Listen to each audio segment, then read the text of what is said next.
Everyone is different. You're having a really bad day and things don't look right.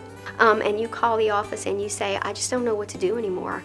I would tell you that that is not how it was meant to be. And it's not fair for you to go through life living a difficult life. But a lot of people that live in our parish don't realize that we're there, or don't know that you don't have to have insurance to go there. You can go there and we work strictly on your income. You could pay $2 to come in and see a doctor, to see a therapist. We have an anxiety group. We have a parenting group.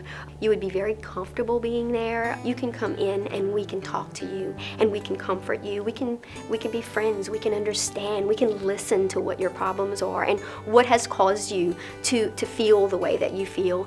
In the end, you would be very pleased that you ended up there. I've said it once before, but I'll say it again. It's more fulfilling than anything else that job could possibly give me, by seeing a patient or a child or an adult's life completely turned around. That's a good day. Hi, my name is Lisa Lopez, and I'm a nurse at the Ascension Counseling Center.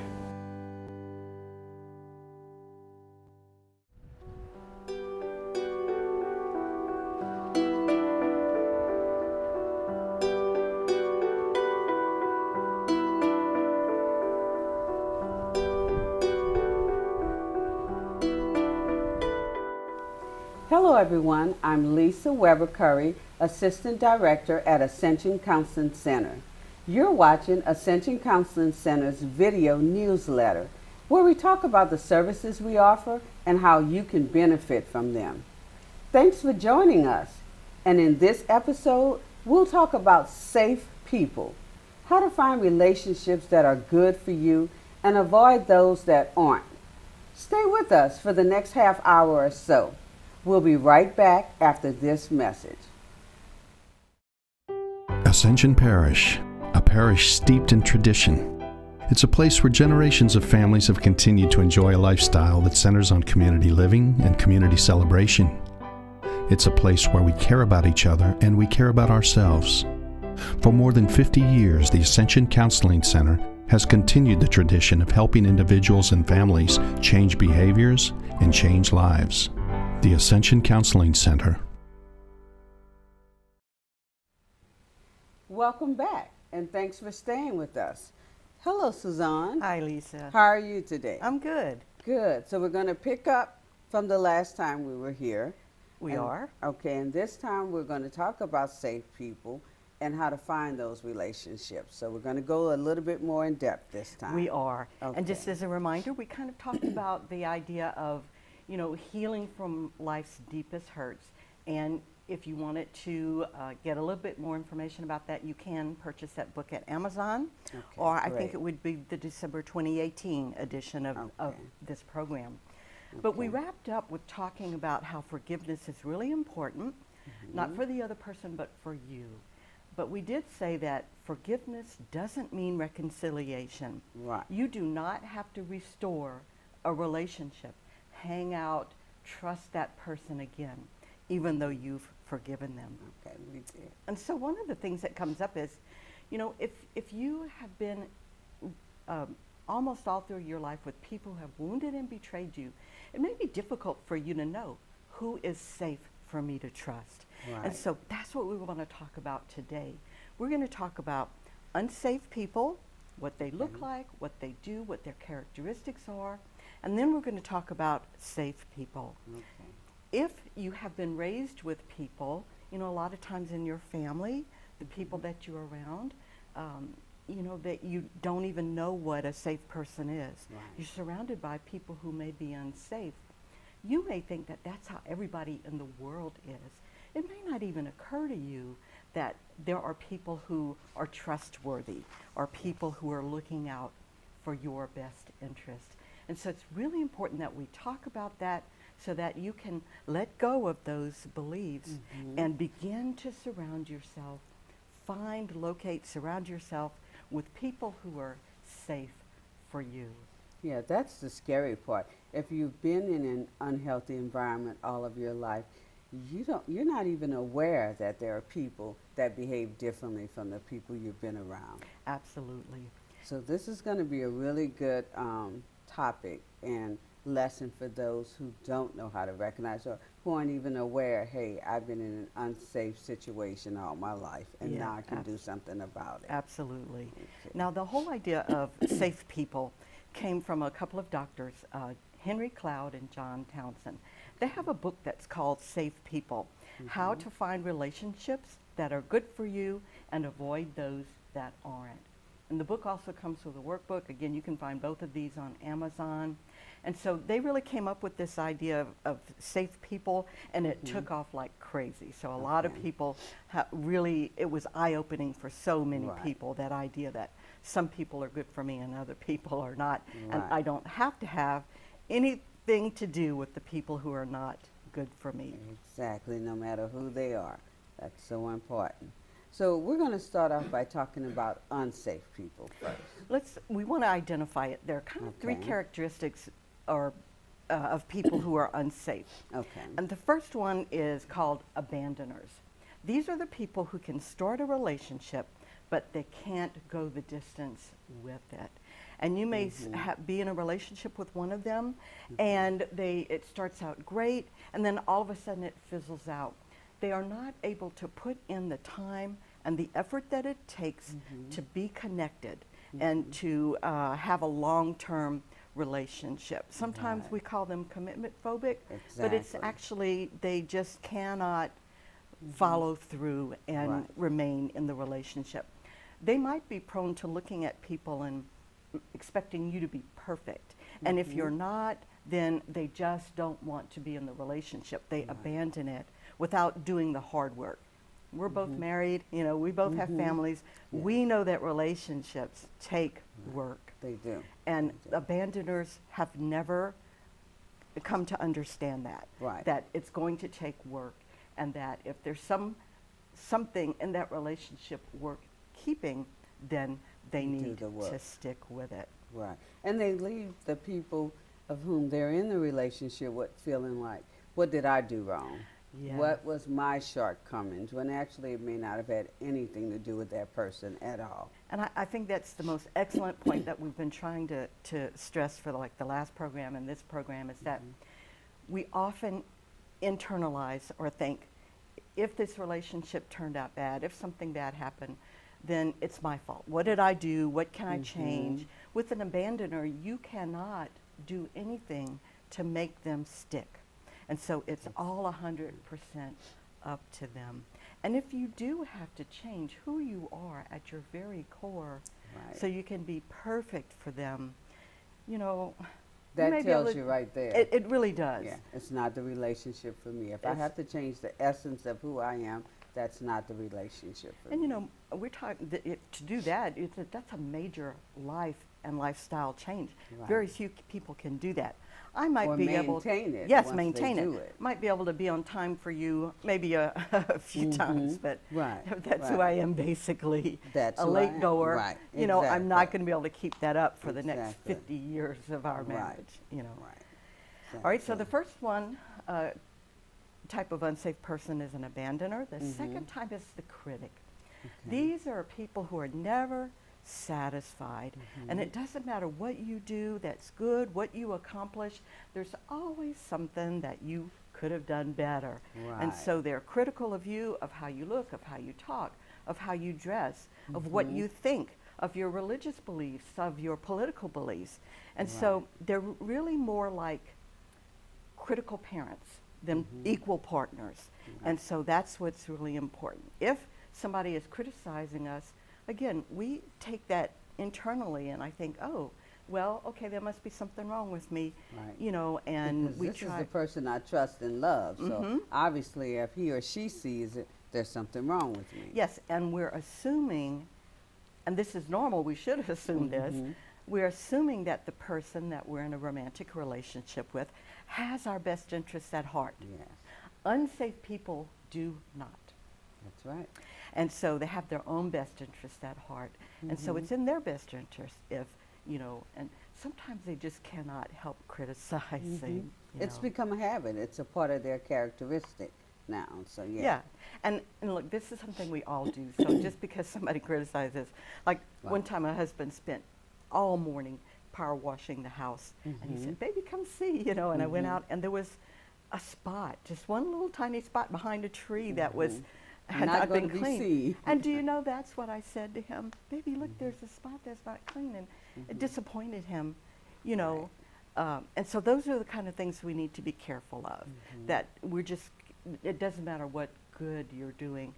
And it's like for those of us, again, this is human nature too. Most of us have one thing at least on our bodies that we don't like. Every time we look in the mirror, that's where our eyes go, you know. But if that's how it is for the person that we're in a relationship with, they see the total part of us and they just focus on the one thing and they criticize, then we'll begin to focus on that as well, and not looking at all of the wonderful things that we do. So unsaved people abandon, they criticize, and then the final one is that they're very irresponsible. They don't take care of their responsibilities, they don't take care of you, they don't get places on time, they don't show up when people are relying on them, they don't follow through, they're irresponsible. Now, one of the things, if you watched last month, we talked about how trust develops as an infant because our caregivers take care of us every time we cry. When that happens, we begin to see that the world is a safe place and it's going to meet our needs. When that doesn't happen, when our caregivers don't meet our needs reliably, we learn that the world is not a safe place and nobody is going to meet our needs.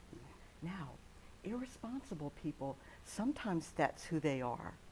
They're the people who have learned that the world is not going to meet my needs. What do you do if you know that the world is not going to meet your needs? You meet them yourself. And so a lot of times people who are irresponsible, it's because they're taking care of themselves first.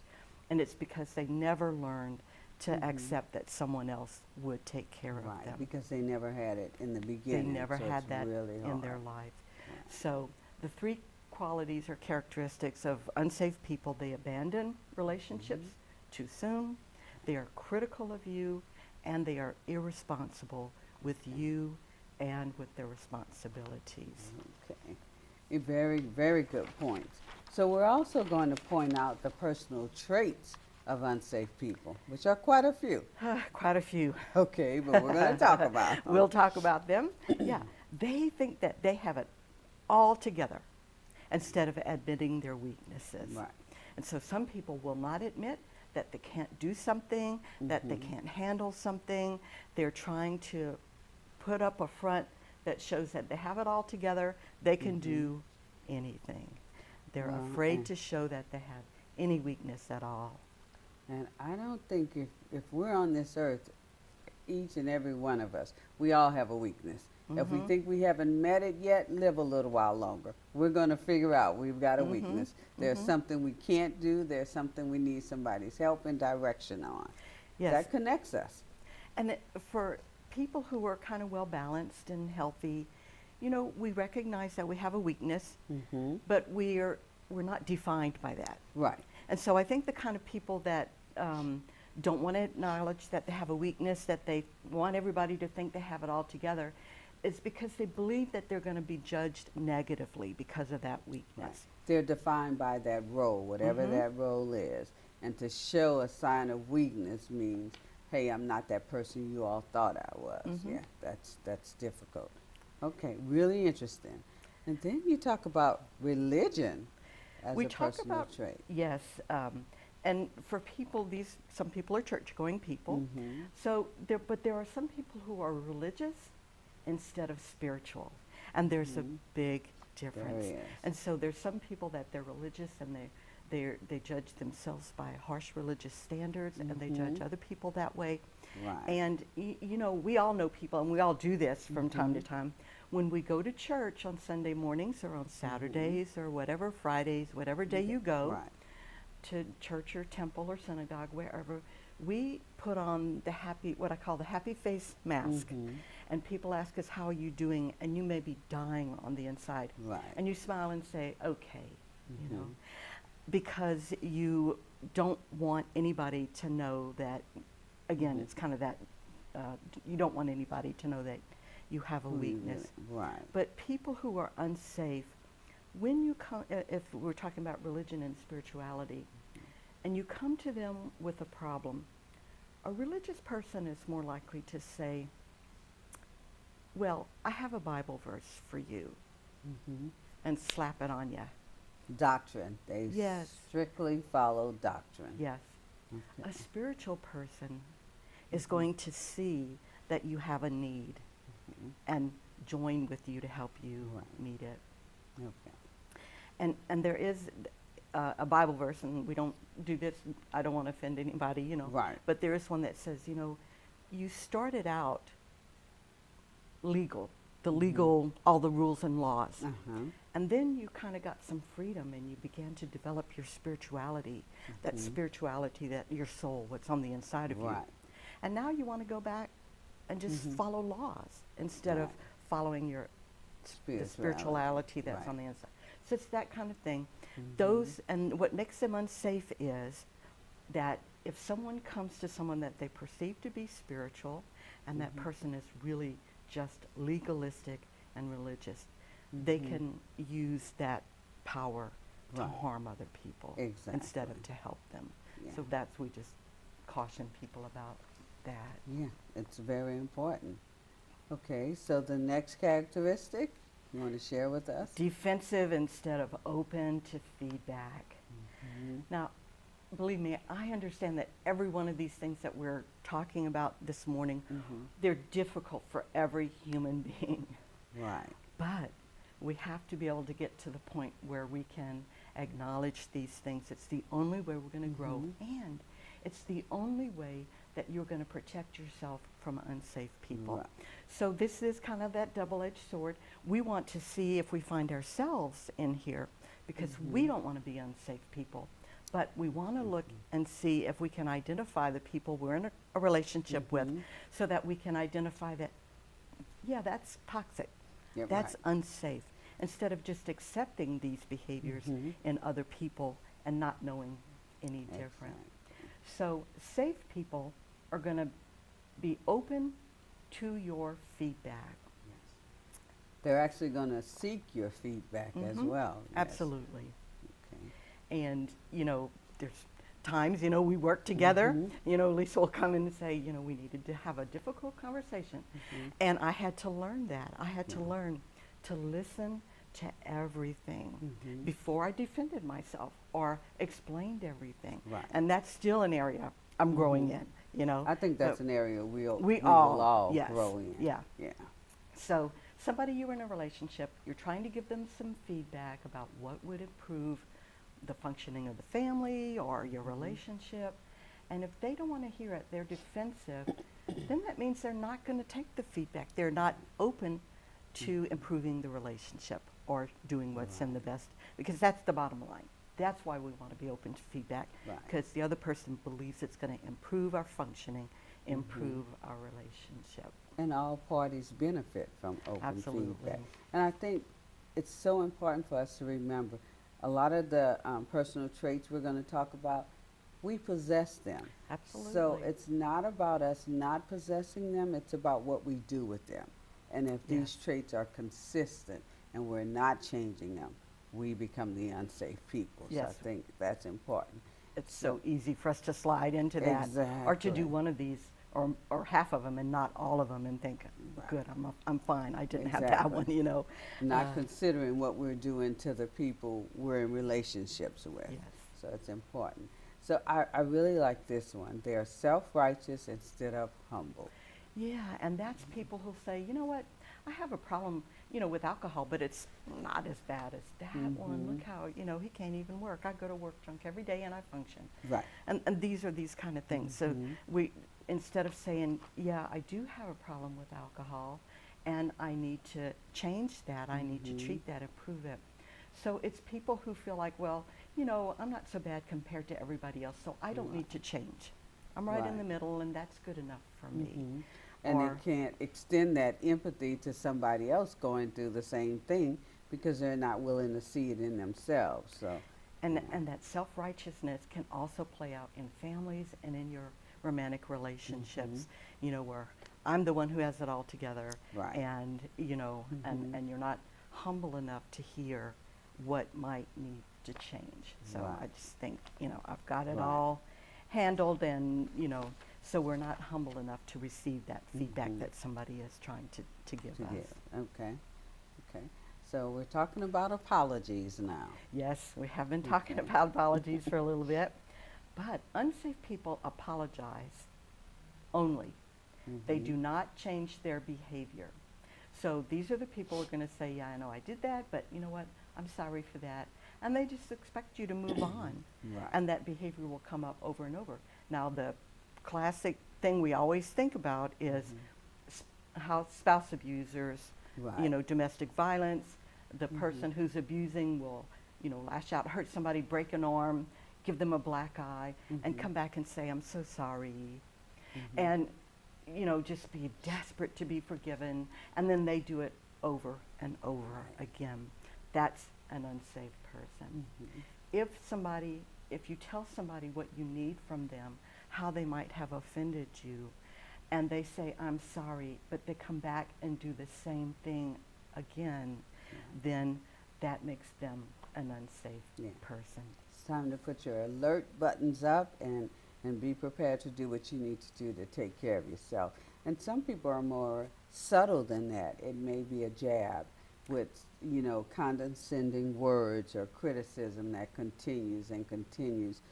And people start to think, well, he didn't hit me, she didn't punch me, so it's okay.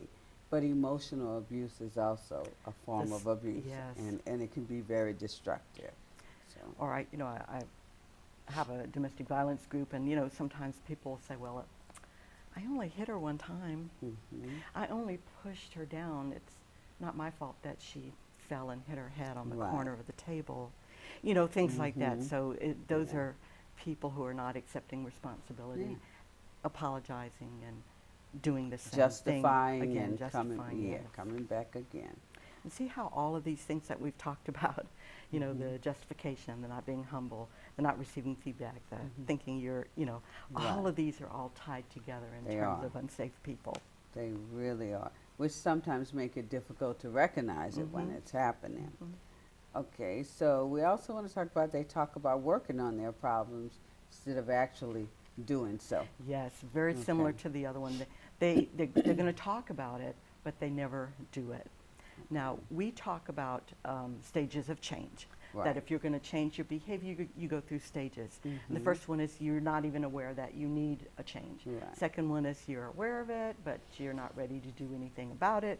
And then finally you go through the stages until you make the change.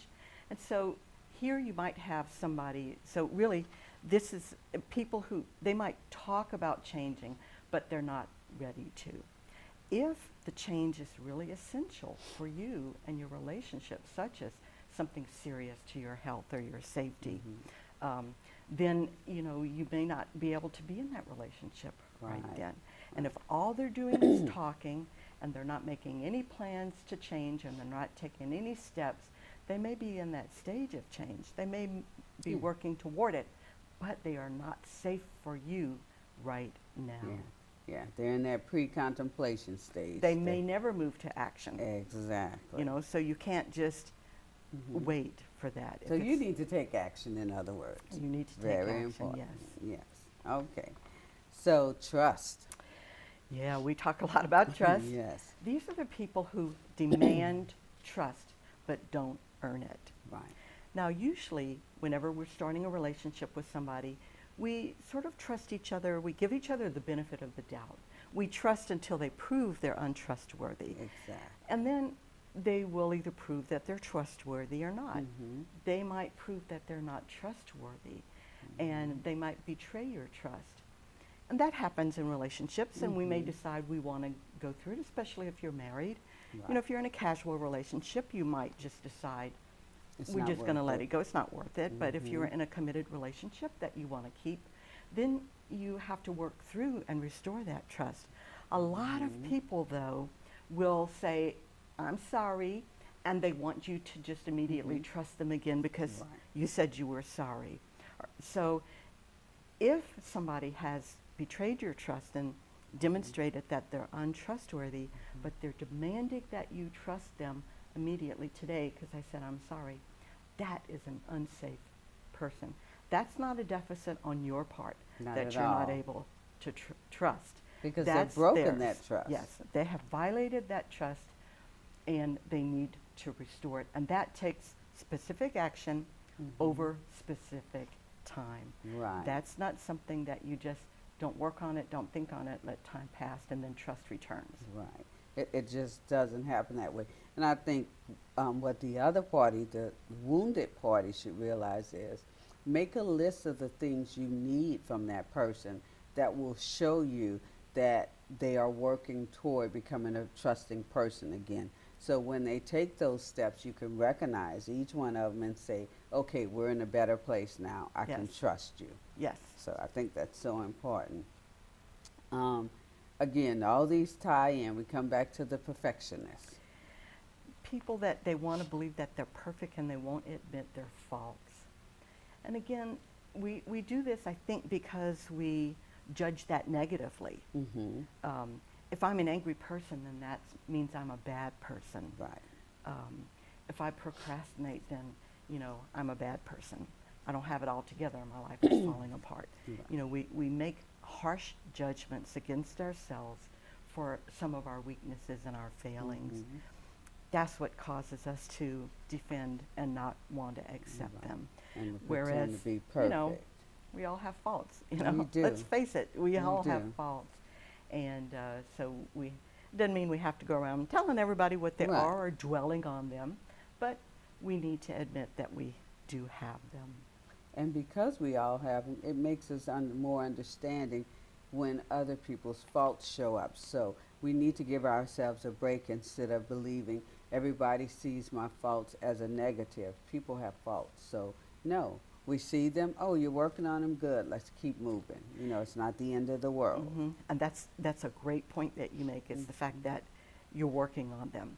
If we deny to ourselves that we have faults, then we cannot work on them. Right. Exactly. So We can't change what we won't acknowledge. that's exactly It's just- right. Yeah. Okay, so the blaming game, blaming others. Oh boy, yeah. We talk about blame, and we blame other people for things, negative things that happen or things that don't get happen, instead of taking responsibility. Okay. And so we need to, this again is one of those double-edged swords. There are things that we take responsibility for that we shouldn't. Right. All right, so we need to not take responsibility for things that are not ours. Okay.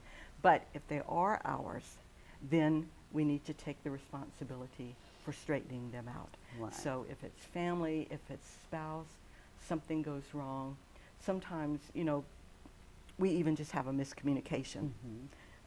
I said I would meet you in the front of the building, and you thought I was going to meet you in the back of the building, and that would be people who would never be able to say, no, you said the back, and it's your fault. Yeah. What I say is, I'm sorry, we had a miscommunication. Right. It could have been any one of us who didn't Yeah, it's not your understand fault, it. it's not my fault, Right. or it's both of ours, Right. And so we need to look at that and not blame the other person, but take responsibility for how things Right. work. That's so important. Okay, and let's talk about telling the truth. Yeah, what this one is about telling lies instead of telling people the truth. And we all need to hear the truth. And we're Right. not even just talking about like the harsh truth, but we are in some ways, because remember we've talked about feedback and being open and those kind of things. A truly safe person is going to tell us what we need to know to better ourselves and better our lives. Even if it's uncomfortable. Even if it's uncomfortable. And so if somebody says to me, okay, guys, let me tell you this. If your wife says, do I look fat in this dress? The answer is always no. But as we're talking about Never lies, change that yeah, one. That That's one, a good one. That That's one a is good always one to no. keep. Yeah. But in terms of other things that we go through, sometimes people will ask us for the truth. And we lie because we don't want to get into conflict, or we don't want to Right. whatever. But there are also people who lie to protect themselves. Yes. All right, so there are people who don't, this is very common for small children. You ask them, did you do that? You know, did you break that vase? And they're the only child in the house, and they say no. A lot of times parents will be very worried when they catch their children telling lies like that, because honesty is an important value in their home, and they want their children to grow up to be honest, and they're afraid they're growing up to be dishonest. Really what it is there are self-protective lies, and a lot of people will lie to protect themselves or protect somebody else, whereas the truth is really the most important thing. Right. If you're not being honest with each other, then you're not developing true intimacy. You cannot really know another person unless you tell the truth about Right. who you are and what you want and what you see in them. Exactly. And with kids, we redirect them all the time with lies. But as adults, we expect you to know it's The time to difference, tell the yes. truth. Exactly. Absolutely. Yeah. And so one of the final pieces, personal traits of unsafe people, is remaining stagnant instead of growing. And we really should be maturing, developing, growing through our entire life. That should never stop. Even when people retire, you've heard people say, wow, I got to get something to do, you know. If Exactly. we weren't meant to be growing throughout our life, we would just be happy sitting in our chair after we retire. And I don't know if we'd be so happy just sitting, because if you're not growing, if you're not moving towards something better, you don't always feel really good about yourself. So that's important. It just makes me think about when we have couples come in for counseling, and one partner will say, I've outgrown him, or I've outgrown her, and the other person isn't doing anything with their lives. They're just stagnant. You know, even if you just decided you want to take up a photography class, Yes. find something, because learning keeps our minds sharp as It well. does. And then, so what can be helpful in trying to figure this piece out is to look at your partner maybe 5 years ago. Are they in the same place? And we talk about, you know, just general growth, but we can talk about your relationship skills in terms of growth. Is this person still struggling with the same issues? Is this person still wrestling with the same, what we would call sin? Is this person still unable to have a conversation with your mother? Is this person, you know, I mean, so are they really growing? Or when you look back, you know, it can be helpful sometimes to look at holidays. How did they behave this Christmas as compared to 5 Christmases ago? Are they still wrestling with the same personality or behavioral issues or character issues? If so, they're not growing and they're unsafe for you. Right, definitely. That's so important. So we kind of talked about the personal traits. Those are the traits within unsafe people. But now we're going to talk about the interpersonal traits.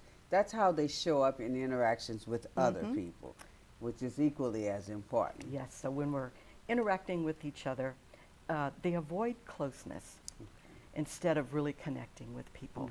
So these are people who have a lot of acquaintances, but no really close friends. These are the people who are going to just maybe talk all the time and not listen to hear what other people are saying, asking other people's opinions, just spending time together watching a movie or doing a hobby or a craft together. So they're the kind of people that they're there, but they're not connecting with you intimately. They're not making eye contact. They're not finding out how you're really doing, what your needs are, and what you like and enjoy. In fact, we laugh because, you know, we get together with other couples and friends, and whenever we finish, my husband will say, so what's going on in everybody's lives? The women have shared everything in our lives, and the guys have played volleyball out in the yard and not talked about anything except the score, you know. And so, you know, that makes them feel close. For women, we need that connectedness and the sharing. So all those guys went home and asked their wives, so what's going on with them, you know, instead of asking. So it's about really sharing with each other on an intimate basis. If you don't really know what somebody's hopes and dreams and failures and challenges are, you really don't have an intimate relationship with them. And it's a two-way street. I mean, I just think about people who say they have friends who are supposed to be friends who will call them and say, hey, I'm calling to check on you. but the whole conversation for the next 15 minutes is about their lives, and then all of a sudden, hey, I got to go. Yes. So there's no connection. I No. just needed to dump on you about my life. No connection. I don't want to hear about yours. Those are people to avoid, because it Or does happen. hear your feedback. If we go back to Right, the other one, I just exactly. want to tell you everything that's wrong, but I don't want you to tell me what to do to fix Right. it, and I don't want you to Tell give me me that the I other need to person's change. perspective, or yeah. Right. Okay. Very important. Okay, you also talk about being concerned more about the I instead Of the we. So if you're like, so what I do with couples is I try to change their mindset when they're having difficulties. And what I say to them is it's all about the relationship. It's the we. So when you come in here, it's not about, you're not the client, you're not the client. Your relationship is the client. So I may tell you some things that are going to be better for your relationship and not better for you or you. Because it's all about the we. relationship. And then I tell them, if you stand face to face and say, you're the problem, it's never going to get solved. Right. But if you stand shoulder to shoulder and point out there and say, that's the problem, we're going to solve it together, Exactly. you will. And that's the mindset that we have to take. It's a we're in this together, I need your opinion, I need your consent, and we're going to do what's best for both of us. So important. If we're making a decision, we think about the consequences. It's not what's best for me. It's what's best for both of us, what's best for our relationship. Right. And with your friends, your family members, it's the same thing. You ask yourself, some offense has happened in the family. I always say, ask yourself, is the relationship worth keeping for you? If it is, you let all of that go, and it becomes about the relationship, and I do what I need to do to keep that relationship. Very important. And the other person is also doing what they need to keep that relationship. Then you know you got a safe person to be with. Yeah, and if they're not doing that, then they're an unsafe person. Yes. Exactly. Okay, so another trait is they resist freedom instead of encouraging it. They don't want you to be a separate person. They don't Okay. want you to be independent. They kind of want to keep you like tied to them. And Okay. so that's an unsafe person. Yeah. They don't want you to go off by yourself and take a photography class without them. Because what am I going to do at home while you're gone? Right. They don't want you to have an evening out with your friends. I talked to a guy one time, and he said they were at the bar, they were having one beer, that was their limit. They were just sitting around talking. All his old friends from high school, they had gotten together, and then they were going home. By the time he got home, his wife had received a picture, text. Somebody saw him in the bar and thought, oh, he's out without her, and Right. sent it to her so that she would know where he was. She knew where he was. She wasn't concerned at all. Right. But somebody else had a difficult idea of, had difficulty with the Right. idea of, I'm an independent person, and we can Yeah. both go out You can have separately separate friends and we can come do home and things. have a great relationship. I just think of one word when it comes to that: control. Yes, That's about wanting to control everything. it really is. It's Yeah. about fearfulness and control Mhm. and anxiety and all of those types of things. So Right. you have to be able to be an independent person. You know, I think about that a lot of times in weddings. You have two candles, and then you have the unity candle in the Right. middle, and we light the unity candle with and it's a beautiful symbolism. But Yeah. I think the more appropriate symbolism is to leave the two individual candles burning to symbolize that we're both individuals with separate skills and separate lives that we choose to join together. Yes, that's important. Mhm. Okay, and we're also going to talk about flattery. You know, Yeah. we say flattery gets us everywhere, but in this instance, flattery doesn't always get us everywhere. No. An unsafe person will just tell you what you want to hear, flatter you, cover things over, instead of confronting you with the truth that you need to hear at that point in time. And we all know it's difficult, but we all have difficulty. We know what we intend when we do or say something, Right. but we have difficulty knowing how other people perceive that. And so I may be blundering around, hurting everybody. Mm-hmm. A safe person will confront me with that and say, Yeah. do you realize that people were put off by that Mm-hmm. comment? And then I can do something about it. Yeah. But an unsafe person will say, no, everybody's fine. Nobody had a problem with that. Mm-hmm. And I'm going to go on. And I've wounded people and I don't know it. And so it's very important. Our safe people are going to be honest Right. with us. Yeah. And our unsafe people will not. They'll They're let gonna you let you go. blunder and ruin your relationships. Exactly. Okay, and then those same people will condemn us instead of forgiving us. Yes. Talk about that. And yes, and you know, there's again, it's a question of, do we want to keep this relationship? Mhm. And people who are not safe or not open to discussing that with us, Okay. they just say, I'm washing my hands of that person. Yeah. And sometimes I see people washing their hands of so many people. I wonder, left? where is this going to stop? Yes. When am I going to be on that outside Mhm. list? And so those can be unsafe people that they don't, they won't really forgive. They just kind of push people aside Mhm. instead of accepting us. Okay. And we have to realize that we all have failings. It's just a matter of degree. Right. Because we're not going to say that, yeah, I took a office supplies home from the office. Mhm. Mhm. It's the same thing as child abuse. Right. But we are all people who have lapses in our Mhm. values and our ethics, Mhm. just a different matter of degree. And unsafe people don't get that. Right. If you do something that disappoints them, You are you're out of condemned. their book. Yeah. And so we have to be careful of those people. If they're condemning you instead of forgiving you when you're really honestly trying to resolve Mhm. things, not just an empty apology, then that's an unsafe person. Perhaps it's best to just let them drift off. Right. Okay. So important. And one of the final pieces is they behave as our parent, and we end up in the childlike role with them. Yes, instead of being in a relationship with equals, you have somebody who's kind of always telling you what to do. That's really like a parent role. If we think about when we're small, we had to be told to come to the table. We had to be taught how to have table manners. We had to be taught, Go wash your hands before coming yeah. to the table. If you're an adult and you have a partner who's still on you like that, you Right. should do this, you shouldn't do that, you shouldn't have those thoughts, you shouldn't feel that way. That's parental. It is. And that's not what we want. But what happens is it kind of forces us into the child role. So they may say, you need to start eating right.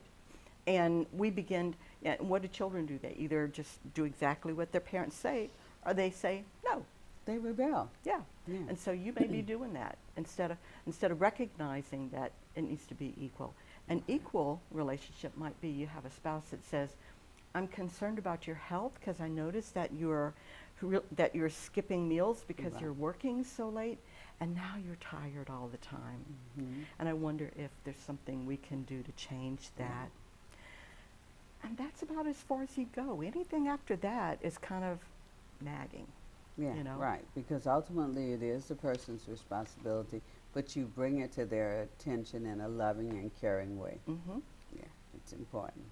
Okay, so unsafe people are also inconsistent. Yes, they positive, negative, up, down. I might tell you it's okay to do something one thing and not the next time. You can't really rely on them to be consistent. They won't tell the truth all the time. Sometimes they'll lie. They won't be on time all the time. Sometimes they'll be late with no explanation. You don't know if they're showing up or not. They're not reliable. They're not consistent. And so that Right. is what makes them unsafe. I can't trust the fact that You're going to be where you say you're going to be. You're going to do what you if say you you're said going you to were do. bringing the fried Right. turkey to dinner, And you might show up without it. empty-handed. Right. yeah. And so there are people like that. They're just not consistent and following through with their commitments. And then you find yourself constantly having to step into their role as well as your own. So Absolutely. okay. And then they become a negative influence on your life instead of a Yes. positive one. They are the kind of people that, let's say, like one time, one time somebody said, let's start changing how we eat and just kind of watch me and don't let me eat any junk food. Well, I'm the worst coach for that. So I was like, hey, you want to stop and get ice cream? Exactly. All right. In that regard, I was definitely a negative influence. She said, I thought you were supposed to be coaching me. I said, look, that's not going to work. You need to find somebody else who's going to do that. And because I was definitely a negative influence in that way. So you have to find the people who are going to be positive influences. And if you have somebody who's just a negative influence across the board, that is an unsafe person. Yeah. One time, somebody I knew, I won't say who, a family member, a friend of his wife was in the hospital having a baby, and it was taking hours and hours and hours. Nothing happened. So this person said, let's just step out and get a drink. They go out. She had the baby while they're gone. They're paging all over the hospital. Oh, wow. That was a negative influence, this Right, friend. exactly. Just leave him there. Right. Keep him company while we wait for the baby to be delivered. Okay, so those are the kind of things we're talking about. If somebody is consistently a negative influence so that it's dragging you down, causing you to miss things, causing you to be unreliable, you to making be late. you want to avoid them because it's going to be a negative comment. Yes. Yeah. Important. Those are unsafe people. Okay. So the final one is they may talk about they can keep a secret, but it's not a secret. It turns into gossip. Yes. Okay. And I had a teen in my anger management group. That's what started a huge fight. She told a friend something in confidence, and it got around the school. So this friend did not keep her confidence. They actually had a physical fight, and they were both suspended after that. So it really is important to find out who we can trust with our secrets. Our secrets are our inner self, the things that we maybe don't want out, or we only want a few people who are trustworthy with that information. If you're in a relationship with someone who does not keep your secrets, then don't tell them anything else.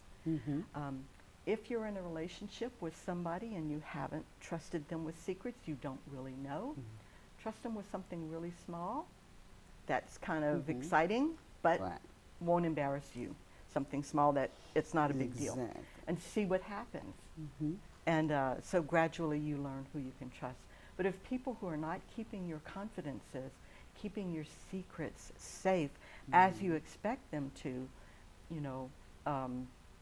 they're not safe people and they can't be trusted. There's times when I'm told something and they'll say keep it in confidence. I'll say, you know what, this is something I'm probably going to tell my husband because I think it's, we don't keep a lot of secrets. Some things I do, so especially all professional things. I don't tell him anything from the office, but there are times when we need to say, I'm going to tell this person. Right, exactly. And, but you're being honest, and you let them know in front, and they can choose what they want to do with that information. I just think about family members. We all have a family member. We know you cannot tell them anything. So we've learned in our family with that particular family members, you tell them the things you want to get around. Yes. Like they like to be the first person to share the good news. So if someone has a major accomplishment, you call that person. Don't worry, in 5 minutes, the entire family will know. Unfortunately, if somebody passes away, you tell that person, 5 minutes, so you learn that that person isn't safe to keep secrets, but the things you want everybody to know, just give it to that person. You learn to use them. Use your powers for good and not for evil. Exactly. So that's how it works. So we're going to move on to safe people. Yeah, how do we identify the recognize safe them? people? They're sort of almost everything opposite to the unsafe people. So they are the people who can form a connection with you. They are the people who know how to have eye contact. They seek you out. There are people who say, my sister never calls me. I always have to call her, and I feel so rejected by that. So they're the people who seek you out and want to have connection with you. They share their lives with you. They share their families with you. They share their thoughts and feelings, their hopes and dreams with you.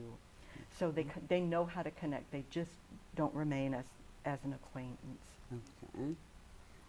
And you say they also give us grace. Yes, they are the people that accept us unconditionally. They love us no matter what we do. And so we learn we don't have to be afraid to tell them anything. They're going to affect us. So over time, you know, I had a friend who got married, and she was marrying somebody who was not drinking. He was recovered, but he had been an alcoholic in the past. And there were some family members she told, and some family members she dreaded telling. She knew the difference between who was safe and who was unsafe. Yeah. And I had a girl I worked with one time, and I said, you know what, I'm so proud of what you've accomplished. And she said, nobody has ever said that to me, that no matter what I did, if I did it or didn't, I was okay. Right. You know? And so it's people that they are going to love us no matter what we do. And we all need those people in our lives. That's so important. And a safe person tells the truth. Tells us the truth. They don't just tell us what we need to hear. They're going to tell us the truth about other people, about the situation, about ourselves, about what they see in us. They're not going to just lie. They're not going to cover things. But they tell us with acceptance and grace. Yes, That's and the great love. thing about it. Right. But let me circle back, guys. If your wife says, does this just make me look fat? The answer is always no. And move on. And move on. Quickly change the subject. Okay. So why do we need safe people in our lives? Why are they so important to Well, us? they serve a role for us. They comfort us, for one thing. And so we go through so much in our lives, and we deal with so much stress and so many people. And at the end of a long day or at the end of a week, we need comfort. We just need to be able to relax and recharge. Safe people are that for us because we can relax and let our guard down. Right. And if it's an unsafe person, we can never relax. We don't get comfort from them. We get criticism. And most of us have identified people that are that to us. Like we've all heard of women in the neighborhood that all the kids' friends want to be there all the time. Right. That's the safe house for them. That's the comfortable house for them. So they give us comfort when we need it. And that's so important. And there's strength in setting boundaries. What do you mean by that with Yes, safe people? well, what we mean by that, a safe person sets good boundaries, not only for themselves, but for everybody else. So for instance, there's people that come over all the time and ask for things or ask for favors. They cannot set a limit. They don't know that that's inappropriate and they shouldn't be doing that. And if we just keep waiting for them to get a clue that that's not appropriate, We're just never going to frustrated. happen. So we set boundaries, but safe people also set boundaries for us. Right. And so I know there are certain things that I don't say or don't do or don't ask for around certain people because I've learned it's inappropriate and it's not something they're willing to give. So boundaries are actually very helpful. They ground us. They help us to set limits. And then now my life can be a little bit more organized. Right. So a safe person is going to set appropriate boundaries and help us to respect those and to do the same. Right. So important. They give us the fuel we need to face and deal with trials and tribulations. And we have so many of those. The safe people in our life are going to encourage us and help us to learn how to deal with things and help us to feel like we can deal with things. That's such an important to say to somebody, you know, that's a difficult situation you're in, but remember, you've handled something like that in the past. Here's what you did. I'll bet you that would work in this situation too. Unsafe people are just going to say, oh, that's so awful and you didn't deserve that and it's all their fault and don't even have anything more to deal with them. But people who are safe are going to help us face and deal with those issues. We're going to believe that we have the skills and the abilities to do it, and they're going to be there to help support right. us with any skills or advice that we need. Right. They help you see the value in the lessons or the trials you're going through. Absolutely. Right. Okay. They give us a foundation of assertiveness in our lives. What do you mean by that? Well, they are the kind of people that we can, and by assertiveness we mean you can say what you want or do what you want without violating your rights and feelings and without violating the rights of others.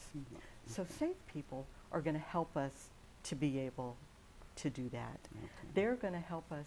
It's easier for me to say, you know, when you said you were going to show up and you didn't, and we waited 30 minutes, 45 minutes before you called, then that was difficult. The children were hungry for dinner and we didn't know if you were coming.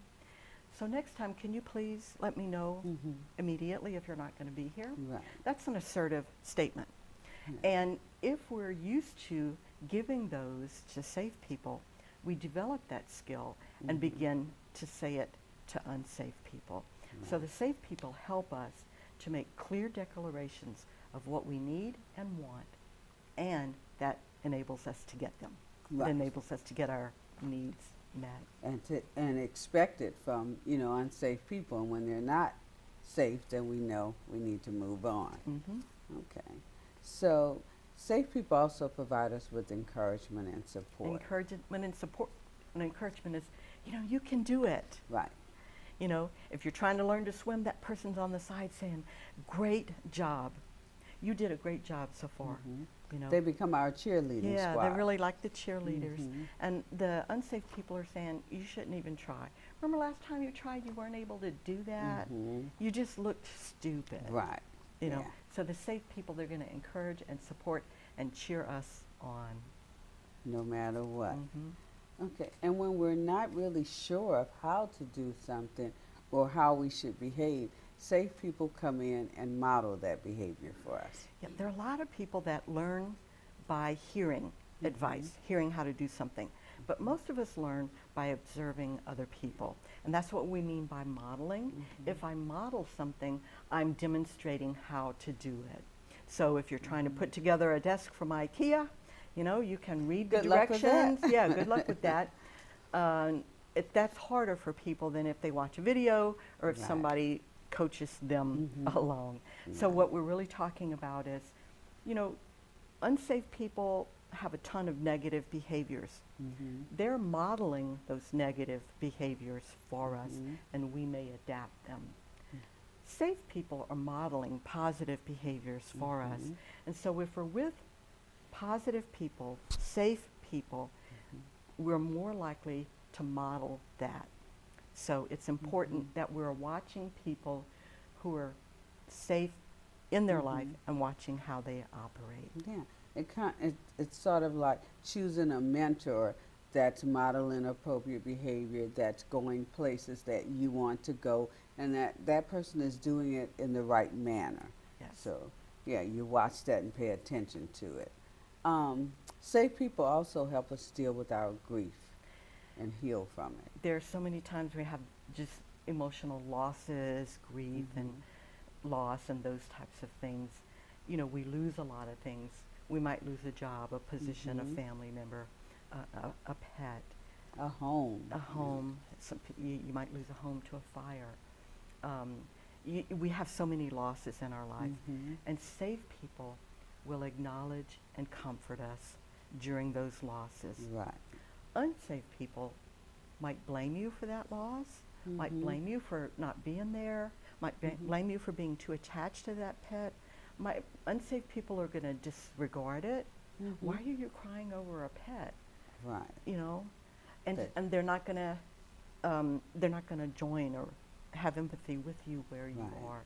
So the safe people are going to recognize that no matter what it is, it's a loss that you're grieving, and they're going to provide comfort and support. Right. Which is so important during that time. Safe people also teach us about confrontation, how to do it appropriately and discipline. Yes. Unsafe people often don't have a lot of discipline. They may not have a good work ethic. They may not have a good idea of what a positive relationship is like. And so what we're looking for, a safe person is going to do appropriate confrontation. Remember, we talked about stating what you want assertively so Right. that you're respecting your rights and the rights of the other person. But they're going to confront problems head on, and they're going to display discipline in their lives. Right. They'll have a routine. They'll have a place for everything without being OCD. Exactly. You know, Exactly. so they have the kind of discipline that's going to help them to study every night instead of waiting till the last minute. Right. That's going to be a safe person to help you to do that, as opposed to, let's just okay, we got 2 more hours, we'll do it in the morning, Right. you know, before we'll school do starts. it just before it's time to turn in. Yeah, it's important. And I think confrontation is a big thing. When people hear the word confrontation, they automatically think it's negative. That's why safe people are so important, because they can teach you that confrontation is a necessary part of life. You can confront people without being negative about Yes. it. Or without being angry or fighting. Exactly, exactly. They also stimulate us to do good deeds, you say. Because safe people are doing good things for everybody around them. They value the people around them, and they care about the people around them. And so when we're in a relationship with a safe person, they're going to be doing things for us instead of an unsafe person who's going to make demands from us. Right. And so, you know, and obviously if we're safe, we're going to be doing good deeds back to that person. It's an equal relationship. Yeah. But we want safe people around us so that they can be doing good deeds for us. There are people that bring cookies, home-cooked meals, come over and cut your grass, Right. lots of things, because they're safe, they care about you, and they want to do things for you. And it does stimulate you. It generates reciprocity, because the next time someone needs it, you're more willing to be the one doing the good deeds for that person. Kind of the whole idea of pay it forward. Right, exactly. I had that Port Allen police officer. I was at Starbucks during the holidays, and so I get to the window, and the clerk says, "Oh, she's already paid for your drink and your muffin." I thought that was so sweet. She didn't wait for a thank you. Yeah. She paid and drove off. Of course, then it stimulated in me. So I said, okay, here, take my card. I got the next person behind me. So it just keeps things going like that. It's so important. So safe people keep us grounded through all the storms in life. They help us. Yeah, and you know, when the storms come and we feel like we're being blown all over and we don't know what to do and we're indecisive and, you know, unsafe people, because they're not grounded, they're not stable, they're not consistent, Right. they are going to be kind of promoting that within us. We cannot rely on that person to keep us grounded. And being Right. grounded means we're kind of stable, we know what to do. Our plan of action kind of in most situations is the same. Right. And so because they are able to do that for themselves, they're able to ground us. They're able to keep us focused. And you know, if we have a storm, let's say we're trying to get a business off the ground, and you know, one of the storms that would come would be, you know, things are not going as well as I thought they would. Right. Maybe I need to close this down. An unsafe person would be, you know what, you can't achieve it. That close that business down. A safe person would say, just remember, this is part of the process. Right. Just stand there, come through it. Every business goes through this in the beginning. Right. And so they keep us from being unfocused and drifting off of our goals. They remind us it's not about the storm, it's about what we do in the storm Yes, that gets absolutely. us through. Okay, and they provide us with love. Yes. That's the final piece that's They're so important. so important. A safe person is going to love us and express it. And how often have we seen people who don't hug each other, don't say they love each other? I have somebody in my life that every time I see her, I have to hug her and I say, "Ooh, you're my heart. Ooh, you're my sweetness." You know, and we have to have people like that in our lives that love us and demonstrate it. We have no doubt about that. I have no doubt whatsoever that my husband feels love for me. This person has no doubt about it, that I feel love for her. You know, and so we have to have somebody in our life that expresses their love for us. It's so important, and I tell parents a lot in counseling, it starts with us as parents. When our kids enter into a room, our eyes should light up. They should see that love. And it's the same in a marital relationship or friendship. You haven't seen your friend in a while and she shows up, your face should light up. That lets people see that love. That lets people know they're appreciated and, hey, you're in a safe place because I want you here. Yeah. Yeah. Yeah. My husband tells me, he says, he said every time you walked in a room till the day he died, your dad's eyes lit up. Yeah. And I said, yeah, that's true, and I'm so sure that's so that important. made you feel so good So on the much, inside. Yeah. So we all need somebody like that in We our lives. definitely Yeah. do. That's so important. So next program, we're going to talk a little bit more about this topic. We're going to continue on it. Yeah, we're going to talk a little bit about, we're kind of identifying the safe and unsafe people. But now people may be having the question, well, how do I find those safe people? How am I going to bring them into my life? So we'll talk about that a little bit. We'll talk about how to turn yourself more into a safe person. Because honestly, like attracts like. It does. If you're unsafe, you're not going to be attracting a lot of safe people to you. So we're going to talk about it again from both sides. But we'll talk about how to attract more safe people into your life.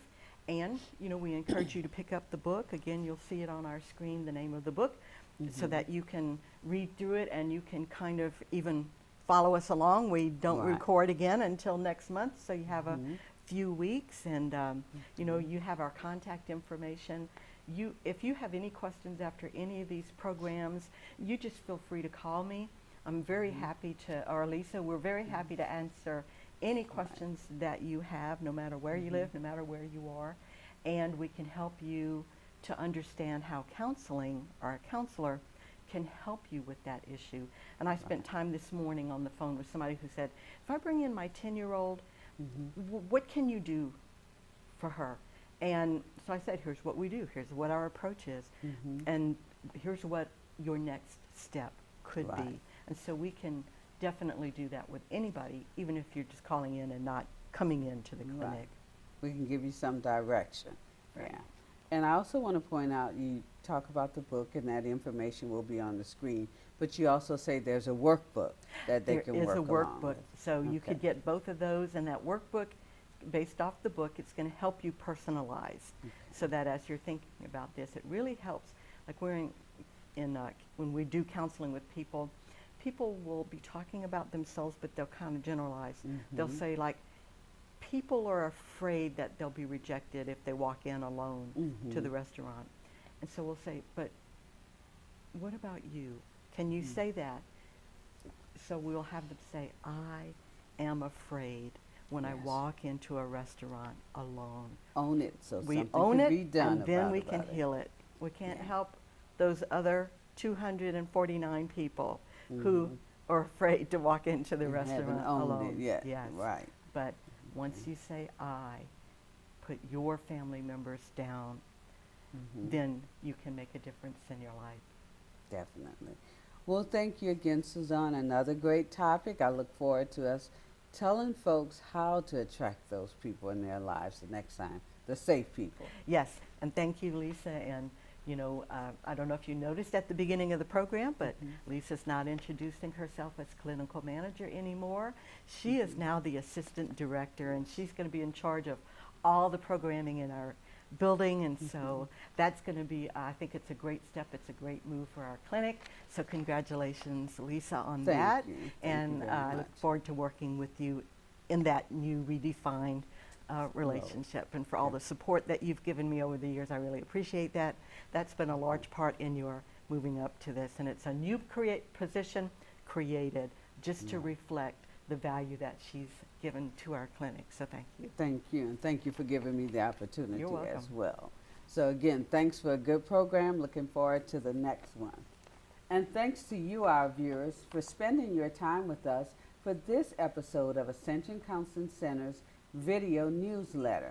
Remember, you can catch replays of the program exclusively on Ascension 21 on the days and times listed on your screen, and anytime on Ascension 21's YouTube channel.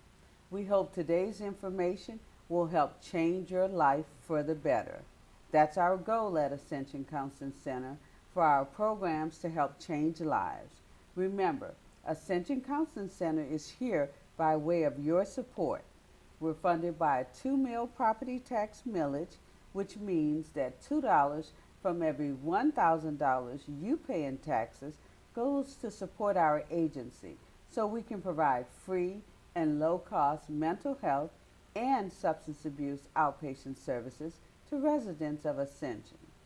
We're located in Gonzales at 1112 Southeast Ascension Complex Boulevard.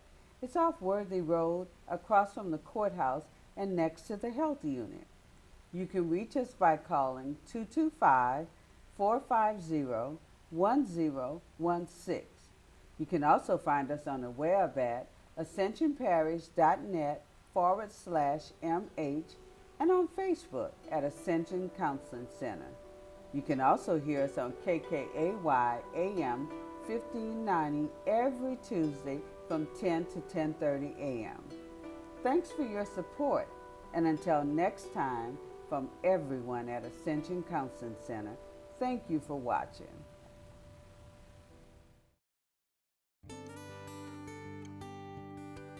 We see a lot of children that are actually being raised by their grandparents. There are so many resources that we can help you with to help you figure out what to do with this child, to help this child understand what his goal in life is.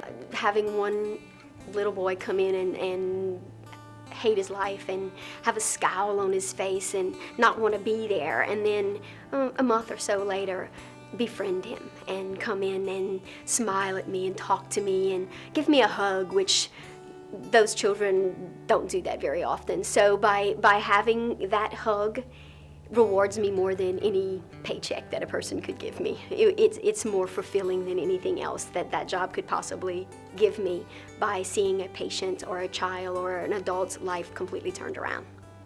Hi, my name is Lisa Lopez, and I'm a nurse at the Ascension Counseling Center.